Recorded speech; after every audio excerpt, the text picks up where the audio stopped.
My Zenithal was peeling off. Let's get to the table and paint that. Hey, welcome back everybody. I'm Rob, the miniature painter, and today we're going to be painting Robin from DCeased Gotham City Outbreak.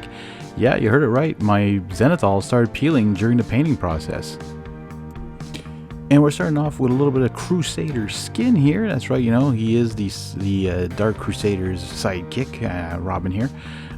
There's a few little touch-ups I'm going to do to this guy, but we're trying to paint him as quickly as possible. So again, we're using speed paints. I use a couple other little paints later on. We actually mix a metallic with a metallic speed paint, so keep an eye out for that.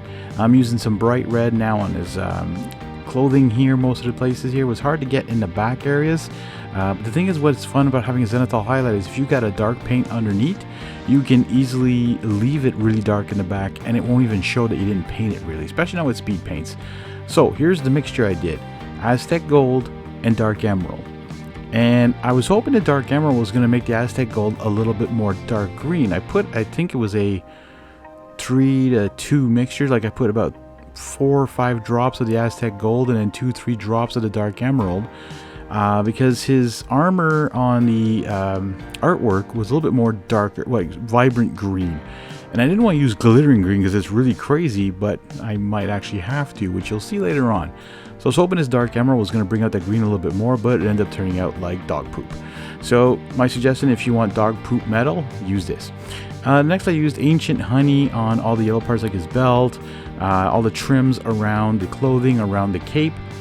And this is where I ran into one issue with the Zenithal peeling off.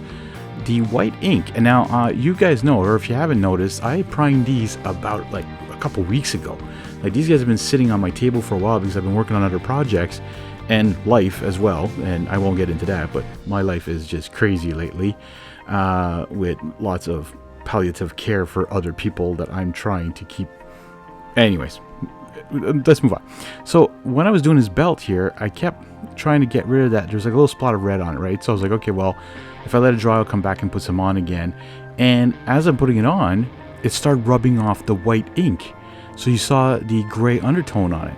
So I have to fix that later. You'll see, you might see it on the belt a bit, but I fix it with an actual just war paint after and just come over and cover it all.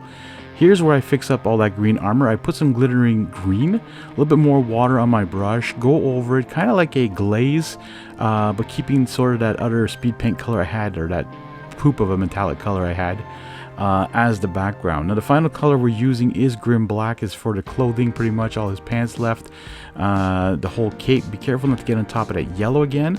If you do, however, I don't remember the color of Warpaint's Fanatic I used just to touch up, but it was in the yellows, and I think it was yellows or ochres. No, it wasn't ochres. Anyways, I just touched up a little bit, especially like that belt, like I said. And what's funny here is when I was doing the wash on the base, I accidentally hit his hair with my brush or whatever, and that too started peeling off. Now the Grim Black is the 1.0, so the reactivation stuff, but even the Zenithal was peeling off. It was really interesting. I've never seen that happen.